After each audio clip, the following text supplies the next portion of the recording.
And Dofy took over because he dug a little bit too deep into Ancestry.com. Drip Eliante, pulling up, feeling like Harry Belafonte. Look at my racks, feel like Serena went from the back. Welcome to my room, where I talk too much about characters who don't exist and will never exist. Today we are talking about my first impressions of Dressrosa, if you want to call it that. I read this story about 7 months ago. I'm sorry. Dressrosa being as massive as it was and myself being as busy as I was, I needed time to reread it to make sure I didn't miss any of the good parts. So here we are. I read it twice now, and I'm ready to talk about it. This is gonna take quite a bit of time, so get a snack, get a project that you're working on or something like that. I don't care. But yeah, we're gonna... So that you know my my mindset while I'm reviewing this arc, or while I'm recording this video, my sister is fully indoctrinated into the One Piece fan club. We have now made it past the time skip for seeing all the characters as they've grown after 2 years, and so when I'm making my comparisons with Dressrosa, just know that I recently rewatched a majority of the earlier bits, like Marineford, post-war arc, Sabaody. I love Sabaody. That's just me being weird. I've noticed Oda is reusing elements from other arcs here, and the story is so good that I simply do not care. This arc has the reputation of being Alabasta if Crocodile hadn't been thwarted by some meddling kid, but it also gives me Sabaody vibes, and it has bits of Enies Lobby and Thriller Bark. The Sabaody part comes from the Kingdom of Dressrosa itself, like not the story but the setting specifically. Oda really likes his bright, happy towns with seedy underbellies, and I'm noticing that the happier that a city gets, the more it's trying to cover up. Dressrosa has literal toys running around the streets. Of course, the tragic twist of those toys being the forgotten loved ones of townspeople now enslaved in these inanimate bodies, spending all day watching their loved ones move on without them, and all night running Dofy's drug ring. I know the smiles are artificial devil fruits and sad are the ingredients that go into it, but I'm just going to call all of it drugs. The kingdom as a whole has this Latin vibe to it, which is kind of cool. In the manga, I noticed that the only Spanish influences are from the Donquixote family names, and Viola's flamenco dress, kind of. But in the English dub, they've fully committed to giving all the members of the Riku dynasty Spanish accents, and I really love that. The first theme, I ended up splitting all of this into different themes, but the first theme is peace and human nature. I really liked that in the beginning. It's this peaceful,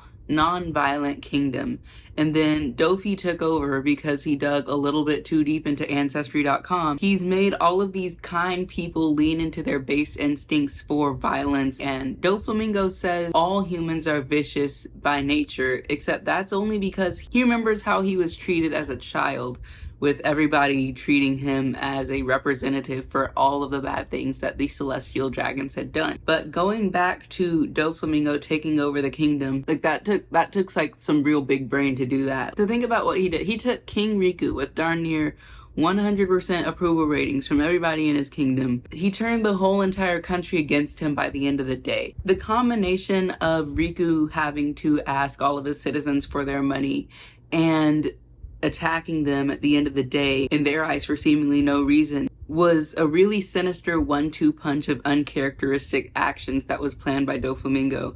And I think that really made everyone lose faith in their king very quickly. He asked for the money, and they would have given it to him. I think if he attacked them, they'd probably think something was wrong with the king. They wouldn't immediately blame him if he had only attacked them. But the fact that he asked for the money and then attack them anyway made them think, okay, something's going on with this guy and we don't like him anymore. It's not like something's going wrong with him and we need to get him help. But going into Doflamingo's history, we got to know a lot more about him than we had other villains before him. And I concluded that, like Cody Jones, Doflamingo's mindset was a result of the environment that he was born into.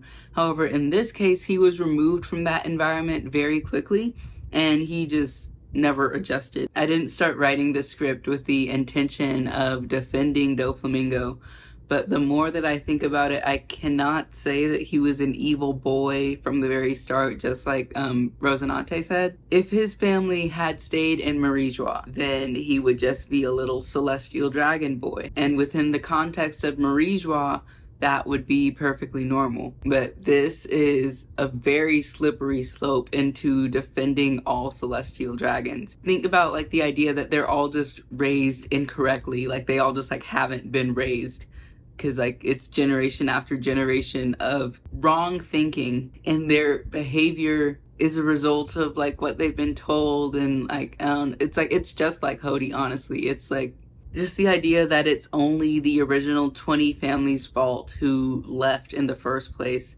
and started thinking of themselves that way, like they are the wrong ones, and then everybody else who came after them is just a product of their bad decision. But I'm just thinking, like, they must be pretty darn isolated from the whole entire world in order for Mr. Doflamingo to think that leaving to live among the humans was going to be even remotely a good idea. His heart was in the right place, but his head was like up his ass. Are all of the celestial dragons that ignorant?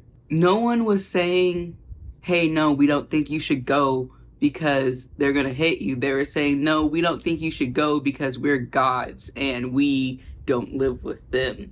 And it's just that, like, they're just thinking wrong. And maybe the blame goes to the world government and the 5 elders. Is the government enabling their behavior, or do the celestial dragons have something against the government that forces the government to comply with their behavior? Like, what is the treasure of Marijois that was mentioned that Doflamingo knows about?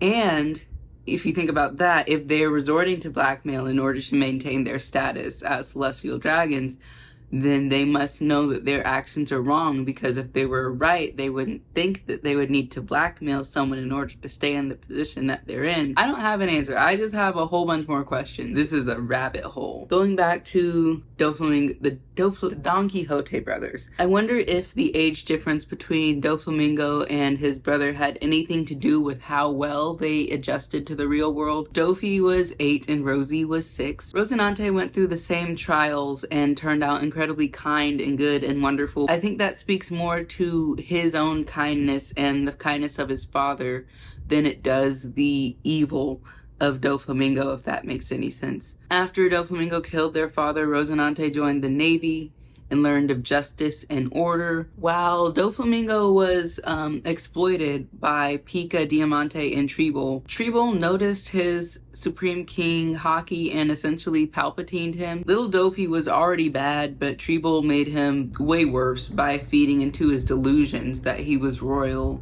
and chosen and all of the things that Hody also believed about himself. And in return, Doflamingo really did love those who he called family. He gathered together others like himself with troubled past and traumatic upbringings. Baby 5 grew up unwanted and unneeded. Señor Pink lost his son and dressed like a baby just to see his wife smile. Dellinger was a fish-man-human hybrid. Fish-man-human relations being what they are, I can't imagine that life has been easy for him. And I'm assuming that it's because of this that Doflamingo was so taken with Law when he was young and full of hatred, and why he never even intended to let Bellamy, who grew up in a wealthy family, join the family just because he idolized him as a pirate. It's because Bellamy didn't have that extra je ne sais quoi, that extra trauma that all of the other Donquixote family members had. Because at the end of the day, Doflamingo hates everyone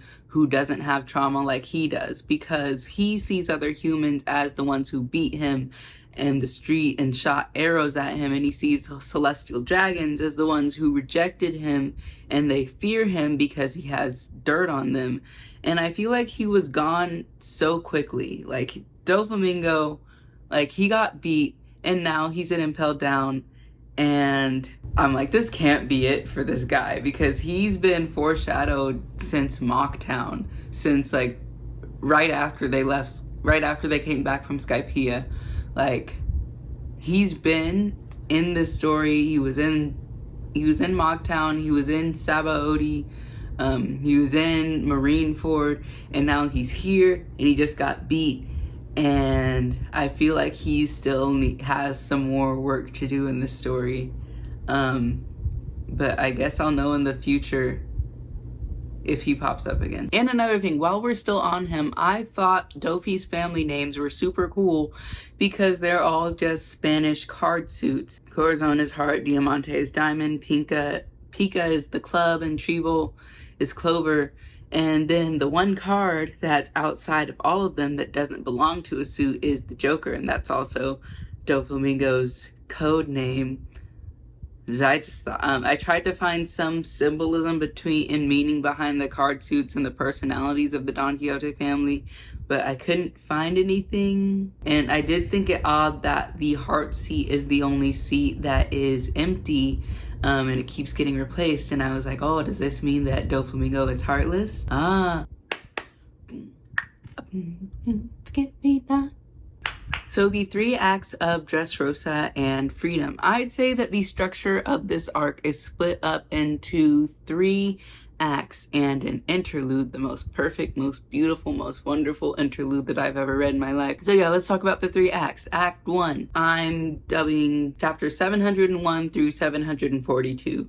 Act 1 is closed with Sugar being defeated. Act 2, 743 through 761 break, and then 768 to 783. That involves the birdcage, and it ends with Luffy using 4th gear. And Act 3, 784 through 801. Act 3 ends the story with the defeat of Doflamingo. And then the interlude is 761 through 767. So you have 4 different vignettes of freedom I've seen. So Act 1 ends with all the toys being freed. Act 2 ends with the Tontotta being freed because Princess Manchuri was rescued and Trebol was defeated. The interlude ends with Rosy dying for Law's freedom. And then the whole arc ends with the kingdom being free from Doflamingo's reign. I know I can kind of look into stuff and make too much of things, but I like doing that. So I see this whole entire, they all end with some kind of freedom. And I just really liked that. One thing that's new in this arc is that fairly early on, half the team gets benched and sent off to go on some other adventure. So we've had split groups before, but this time we're just moving on without Nami, Brooks, Sanji, and Chopper. And once you see how many new characters there are to keep track of in this arc, it makes sense that they're not just there taking up space and doing nothing, but that doesn't stop me from missing them. But yeah, let's focus on the characters who are here. Usopp had a really big moment in this arc. He always seems to have the best moments. We're at the part where they're in the Smile Factory, and Robin just got turned into a toy. Usopp was running the heck out of there. As soon as Robin went away, he was gone. It was like he regressed, and I was really, we're doing this after the time skip? Aren't we supposed to be big boys now? And then I realized that since Robin got turned into a toy, he likely forgot about her and Annie's Lobby and Sniper King, who was created just so that he could assist in rescuing her while still maintaining his pride. But what results when he turns around and comes back for the Tontottas is this sort of second redemption. In chapter 741, the chapter is called Usopp the Liar, kind of after Nolan the Liar. Of course, you already know this, but it starts off with Usopp running away, and eventually he turns around because the Tontottas are crying out that he is going to save them. This story reflects Nolan the Liar's story because the crowd was calling him liar, and he was adamant that he was telling the truth. In Usopp's story, the Tontottas are crying out that he is telling the truth, and Usopp is adamant that he is a liar. I want you to notice how he refers to himself. He didn't say, my name is Usopp, or my name is Sniper King, or I am the great Captain Usopp. He just said that his name was Usopp. And it was as Usopp that he conquered this challenge and defeated his enemies. See, when he was Sniper King, when he saved Robin, when he shot down the flag, when he shot Spondum on the bridge, he was wearing a mask. And it was as Sniper King that he did that. So he never actually proved himself. but it was as Usopp that he came to free the Tontottas. But the one thing that's also important to note is that he didn't win this challenge by perfectly shooting at his target. Like, he didn't win as being a sniper. He won because when Sugar and Trebol beat him unconscious, they proceeded to underestimate him, and she fed him that nasty little spicy grape, and his face scared Sugar so much that she passed out. And this is also a way that Usopp wins, because if there are two things that Usopp has been great at, it is sniping and being weak and underestimated. In chapter 758, later in Dressrosa, he says, "I'm a sniper and backup is where I shine." And it's this self-actualization that he's been lacking for the longest time that I'm so happy that he's found. It's because he didn't know who he was that he quit the crew in Water 7. But maybe now that he's more sure of himself, we'll see less of him lying to encourage himself and lying to say, "I have 1,000 men to do whatever the heck," and like more intentional deception and fooling his enemies on purpose. So the Tontotta, let's talk about the Tontotta. The one thing, like, they're all right. I'm not hating on the Tontottas. Like, they're fine. But, well, first off, they had these cute widow voices in the manga. "You're a legendary hero," and all of that stuff. And then that was just gone in the dub. And I was like, that's a layup. Like, you could have just had them talk like that. Like, why not? But like that made me upset. Not upset, but like, you know, like I was like, why didn't you? But anyway, the one thing that I did think was most interesting about the Tontotta was that the way they transformed this little myth about invisible fairies stealing from everyone into actual reparations for slavery. Like how do you think of that, bro? Like good on King Riku for saying, like, for realizing what had been done to them, and then saying, y'all can take whatever you want from anyone for free forever, and that's what we're gonna do since you got enslaved and treated so poorly. Like, that's wonderful. That's just like insanely adorable and justified at the same time. Let's talk about the not the Riku dynasty, kind of ish, but it's about Kyros. So the storytelling for Kyros, Scarlet, and Rebecca was phenomenal. I enjoyed that part a lot. When we first heard the story, it was told from Rebecca's viewpoint, and she obviously didn't know that she had a father. And then the full story was retold from Kyros' perspective, so we get the same panels, but he's in there now. When we see Kyros' backstory, we see him grow up as this kid from the slums, and the very first thing that he does is attack King Riku, the most peaceful king to ever peacefully king. He only started killing in self-defense. After he entered the Colosseum, killing became who he was and what he was known for. And it was this paradox within him that he had to keep repeating his sin in order to earn forgiveness, and he ended up hating himself for it. In the backstory, we can see him wish that everybody would forget him, which is like, haha, you don't know the half of it, you're gonna get got. But then he was promoted from a gladiator to a protector of the Riku family, like a general in the army or something like that. Scarlet was really the only person who had a problem with it at first, but she got over it enough to want to marry him, so I think she's good now. Well, not now, but like, Kyros was the only one who really hadn't forgiven himself for his past action. He put gloves on. Like, we know this because he put gloves on to hold his daughter, as if touching her would ruin her. Even when the palace is burning, he still stands at a distance from his family. He still very much feels like unclean, unworthy, very much like a killer, like he hasn't been forgiven. The only time that we see him holding Scarlet and Rebecca is when he's a toy and he can't feel them. Later, he finds out that he needs to teach Rebecca how to fight. I kind of glossed over this part at first, but then you spend 7 months thinking about it. I can only imagine what he was thinking, because yes, she's his daughter, but she's also King Riku's granddaughter, and I feel like he thinks that King Riku has this relationship, and that relationship surpasses his own relationship with his daughter.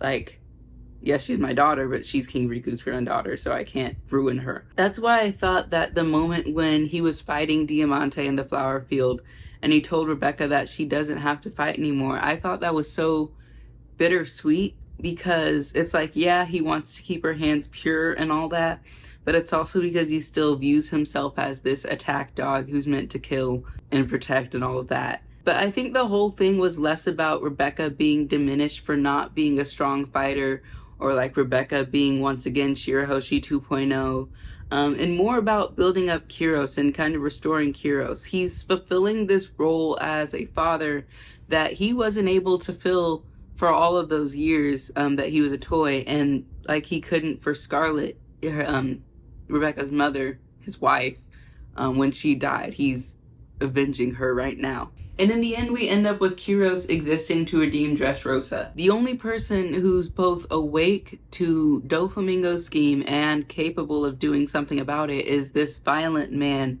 who hates violence and is fighting to return his country to its peaceful state. And then that's kind of why I think Rebecca is there, because she is existing to redeem Kyros and heal his heart and his hatred of his own history. It's like Rebecca is Dressrosa, being the princess of the Riku dynasty, and the fact that Kyros earns her forgiveness and earns her love, and in the end is accepted by him. I think that's very good, because he hasn't been doing that for himself since he was a child and growing up in the Colosseum. Yeah, a couple themes I didn't fit into anywhere about this section, but pain being a hallmark of humanity. Like, to feel pain is to be alive. That was a nice moment when Kyros was fighting. And then in the end, Doflamingo tried to do to Rebecca the same thing that he did to King Riku by making her kill Viola and by getting her hands dirty, but thankfully Luffy was there to save her. But yeah, okay. Let's talk about the Donquixote family. I thought Law was a little overpowered in Punk Hazard, but when you're fighting against Soldier A and Soldier B, I think even Usopp could seem overpowered at some points. You know who's like really overpowered? Sugar. Sugar is broken. Sugar, like, they talk about how with devil fruits, like, the amount of power you have comes from your level of creativity. Like, Fujitora controls gravity, and he uses his power to bring meteors down. That's super creative. I wouldn't have thought about it, but I can see how it works. The hobby fruit, 1, it makes you look like a child, odd. 2, it turns you into a toy and pretty much George Bailey's you. Shout out to you if you know that reference, you are a real one. But you have to walk around watching your friends and family go on without you. And as long as she's conscious, it seems like the amount of people that she can control is limitless. Picture this for a second. Imagine she works for the world government. If they had someone with Sugar's abilities, they could turn Gold Roger into a toy, and that would put an end to the Great Pirate Era. Would anyone remember the One Piece? Like what, how far does it extend? Like, if she touched Ace while he was still in Impel Down, would Whitebeard have even come to Marineford? Like, would he come knowing that he needed to be there, or would he come like thinking he was trying to save someone but not remembering who it was? Like, how far would it extend? This stuff like that, like not even the fact about like turning them into toys, but like the memory part of it, by erasing it from everybody's memory, like they never even existed. And Dofy just has her at his disposal. Like, he wouldn't have been able to maintain his empire without her. Like, she is the key to all of this. And I say I wish we'd seen more of her backstory, but honestly, I don't care that much. And this arc is already so long. Someone whose backstory that we did see for, it seems, kind of a trivial reason was Señor Pink. This whole backstory, I feel, could have just been in an SBS. Not just the little bit we saw, but like the whole entire thing. We've seen weirder things in One Piece. Oda does not need to justify having a man dress up as a baby. I did see the SBS section where Oda talks about how Señor Pink was inspired by Raymond Chandler's hard-boiled detective novels, and specifically The Long Goodbye, which I read because of this recommendation. Honestly, I thought about reading Donquixote. I hadn't. I wanted to. I'll read it eventually and then come back to this arc. But back to The Long Goodbye. I read it. I liked it quite a bit. Oda mentions in the SBS that Señor Pink's son is named after the gimlet cocktail, which is somewhat important part of the book, a little bit. I think the main influence comes from the lines of dialogue in that whole section were inspired by Ray Chan's straightforward writing style, which were a big part of made that book specifically so much fun to read. He looked at me like a horse looking over a fence. Bells rang, but not for dinner. This is where I say, what's this all about? And you say, we ask the question. I could just look at him across the width of a cafeteria and want to kick his teeth in. He doubled a meaty fist. Darling, think of your manicure, I told him. There are 190 ways of being a bastard, and Carney knew all of them. He went on down the steps and got into his car and left. Cops never say goodbye. They're always hoping to see you again in the lineup. And that's like kind of a hallmark of that genre. But if you do want to read it now and you care about this kind of stuff specifically, the book is very much written in the 1950s. So if you see something that wouldn't pass by today's standards, that's why. But yeah, good book. Señor Pink. While I'm here, the last person in the Donquixote family that I plan to talk about is Trebol. So again, he doesn't have a backstory, and he's actually one of the people who kind of just showed up, who chose Dofy rather than the other way around. And he kind of just emerged as this annoying, ugly mucus man.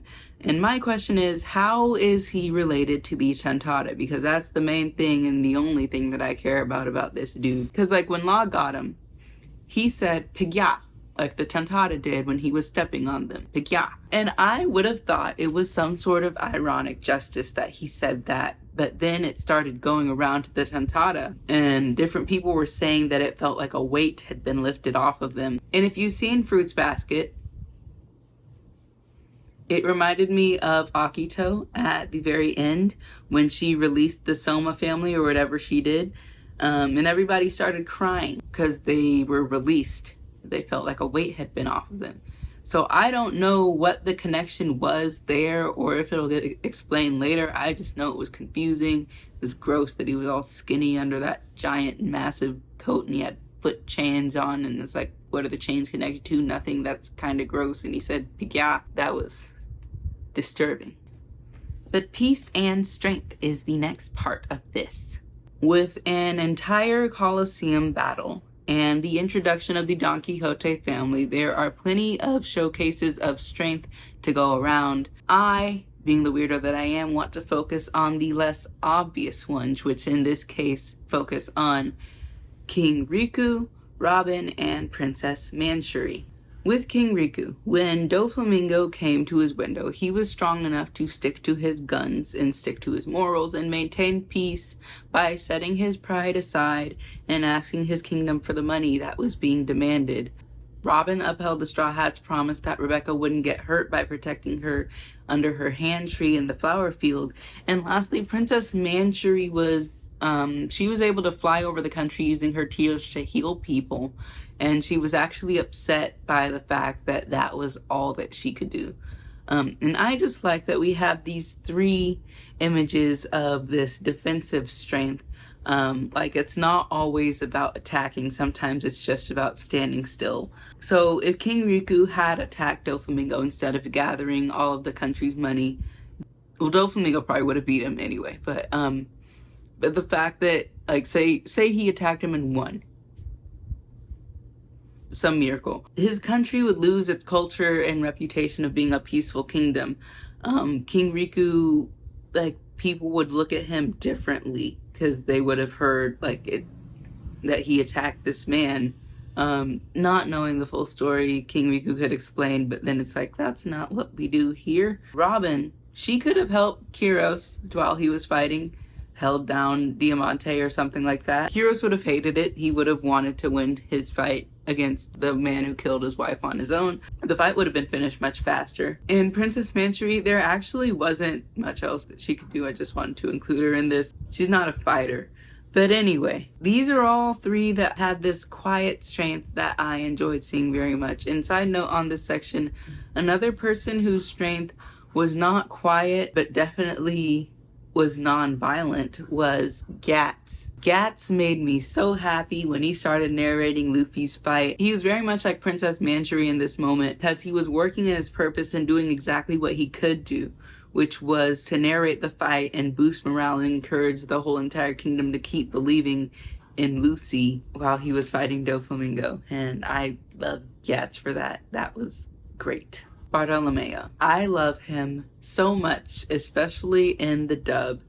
They gave him this Rocket Raccoon type Brooklyn accent, and I don't know who thought of that, but that was genius, and I can't imagine him sounding like anything else. I love the way he was introduced in comparison with who he turned out to be. I love his ship, how it's a combination of Luffy, the Mary, and Chopper. I love his obsession with the crew because he is literally us. I am him.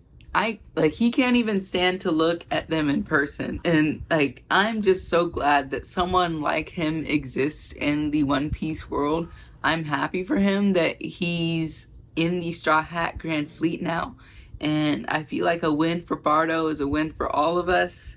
Just because he's such a big fan. But what I want most for him now is for him and Boa Hancock to have a conversation. I could see that going either of two ways. One, they both bond over their love of Luffy, or two, they both get possessive and they absolutely freaking hate each other. I think those two are the most basic options, and I bet Oda has this third, more hilarious option up his sleeve. But I just want them to meet and talk about Luffy, because I think that would be just so freaking funny. For the other Straw Hat Grand Fleet members, I don't have much to say about them. I haven't talked about the Coliseum battle all that much, just because I don't have that much to say about it. I think it's funny that Garp pretty much just took Qin Zhao's retirement, and Qin Zhao is now making that Luffy's problem. Shout out to Cavendish for being the live action. Good job, sir.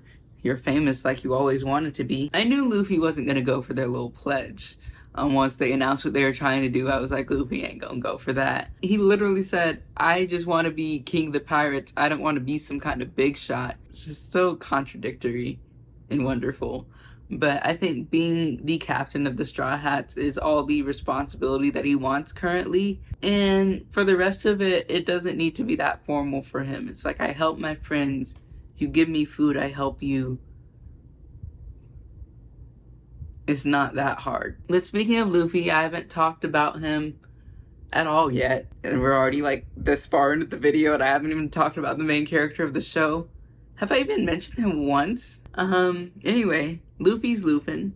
He saw Doflamingo Doflamingin and decided to do something about it. He's such a constant and simple character. He cares about people you feed him. If you decide to be his friend or his ally, just because you might change your mind later doesn't mean that he's going to. If you disrespect others, he'll disrespect you. I love Luffy. He's amazing. He's always been amazing, but he's just not the most amazing part of this arc. But I'll get to that later. So who'd have thought we'd have an admiral as an ally? Fujitora's alright. I thought he was funny from the beginning, talking about how he got rid of his own eyes because he hadn't seen anything in the world worth laying eyes upon. And I like how Luffy changed that by the end of the arc. But I wonder if we'll ever get a backstory for Fujitora. What was the last thing that he saw that made him think, yep, that'll do it? And just he had to have been thinking about it for a minute, because he seemed pretty set in his decision. But I want to know what pushed him over. I said before, I love the way his devil fruit power works. I also like his plan to get rid of the warlord system. I had questions about it earlier. Why do they even exist? You guys told me it's based off of real life situations. I forgot what the whole system was called. But I was they don't have enough admirals to admiral. They need stronger people, train up the vice admirals. Why you gotta get pirates to traidorize their other pilot? I don't know. I'm just with Fujitora. Just get rid of all of it. Why not? I don't care. In the end, Navy can do what it wants. I already have a favorite Marine. Now there's one person I've been avoiding talking about in depth because I just have so much to say about him and I love him so much. And that person is... I think that's enough of that. I think we got it.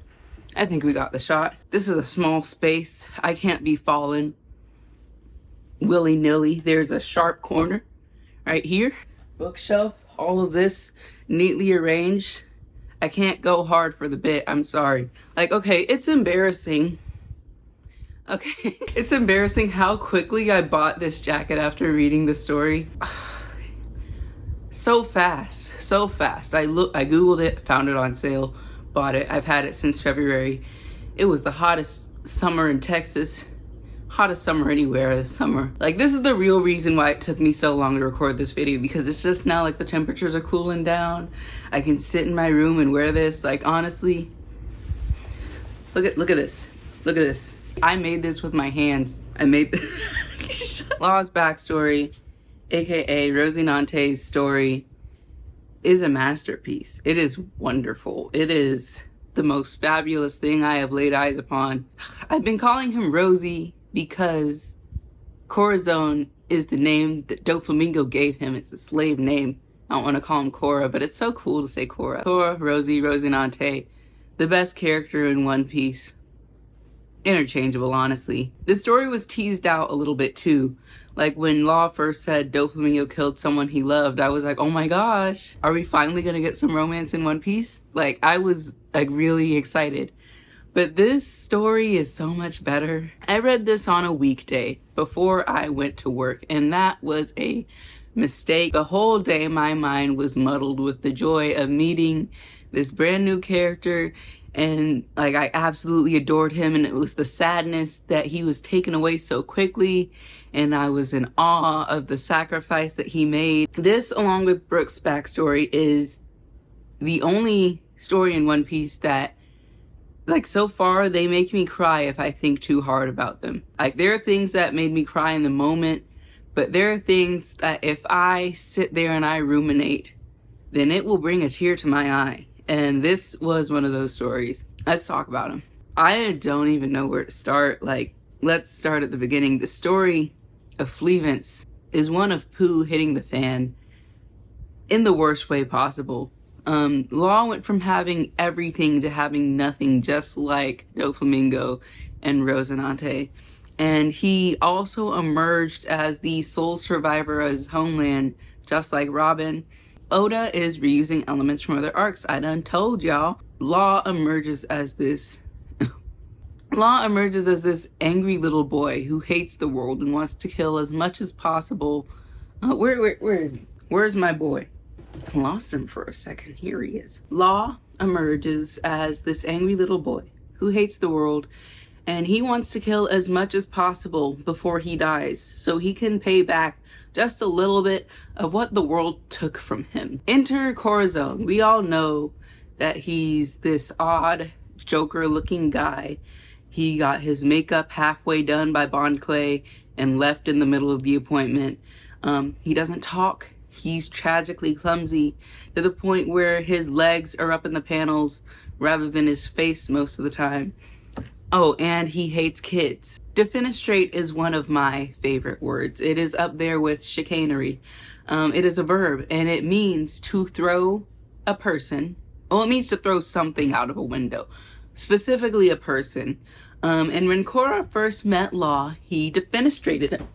Okay, this is an example of me just like connecting too many dots and going way too far, but it is out of the window into a pile of garbage. A lot of good people in One Piece come from the garbage. Luffy, Ace, Sabo, Frankie, Robin, metaphorically in the eyes of the world government. Fleevance could be described as garbage. Law stabs him in the back. Rosy doesn't snitch. Cora ends up hearing Law has a D name, and this whole new personality is revealed to us. He's been a spy for the Navy, and he's plotting against his brother this whole time. His hatred of kids is a result of his protection because he's trying to scare them away from the Donquixote family, keep them safe.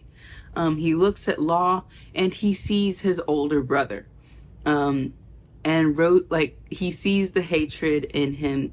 He sees this child who could go in a very bad way. Rosy's probably one of the only people who knows exactly what they've both been through because he went through it too. He went through the trauma of growing up just like Doflamingo did.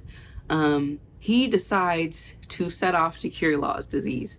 They go to all these hospitals and keep getting turned away, and his personality is revealed by how hard he's fighting for Law. But anyway, you know the whole story. The point is, we're introduced to this wonderful, kind man. He's fantastic. He's awesome. Do I have lipstick on my teeth? You know, probably. We're introduced to this wonderful person, and Oda just took him away. He's gone now. He doesn't exist in the current storyline. How could you? Like, I'm so upset. I was so sad. This is my favorite character, as you can see. I love this guy so much.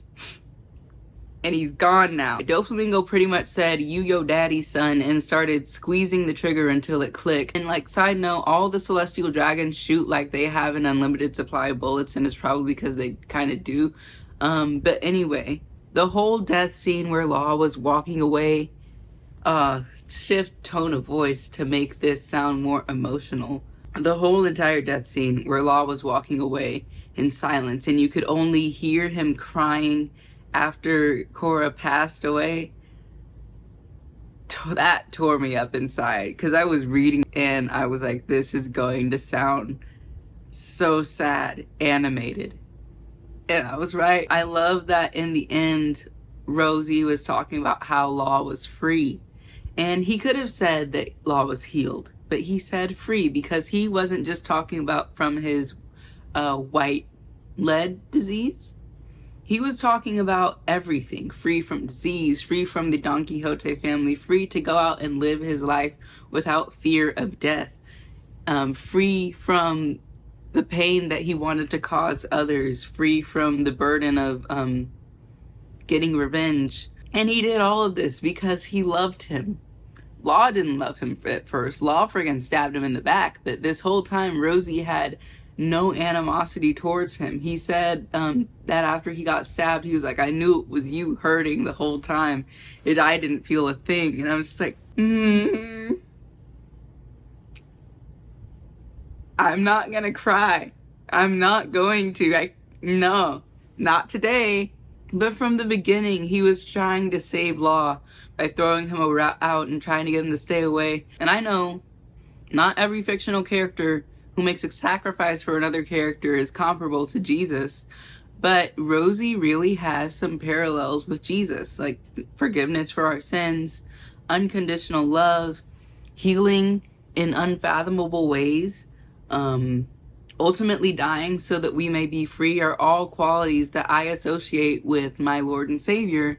And when I started the show, I had no idea that I would find a character like him here. Like, I had no idea that anything like that would be possible in this silly little show about pirates. And he's here, and he sets himself on fire, and he's clumsy, and he has a silent fruit, and he's so kind, and he fights for you, and he dies for you, and he loves you, and it's just an amazing character. He's like, and he's gone now, and I'm sad. Here's a rapid fire list of things that I haven't said. Number 1, chapter 801 mirrors chapter 701, and that's one of my favorite freaking things ever. Number 2, has anybody ever thought about sea prism stone bullets? I'm not talking about sea prism stone nets. I'm talking about actual bullets that get lodged inside of you and can permanently sap your energy. Or am I just being violent? I think I might just be being violent. Number 3, how can Luffy defeat Kaido when he unalives himself for fun? I don't know how that's going to happen. Number 4, I was practically right about Sabo. Go watch my post-war video. Number 5, Sabo is more of Dragon's son than Luffy at this point. Number 6, there was something between Sanji and Viola. I ship it so hard. And number 7, the Yop fruit and the immortality operation. Now that it's mentioned, it needs to be a thing. Is someone walking around immortal, or is Law going to die to operate on somebody at some point? Just my thoughts. There's hair on my mouth. I've been Meanie Mosey, and I'll catch you guys next time. Bye. No. Okay, I did it wrong. Okay, I've been Meanie Mosey, and I'll catch you guys next time.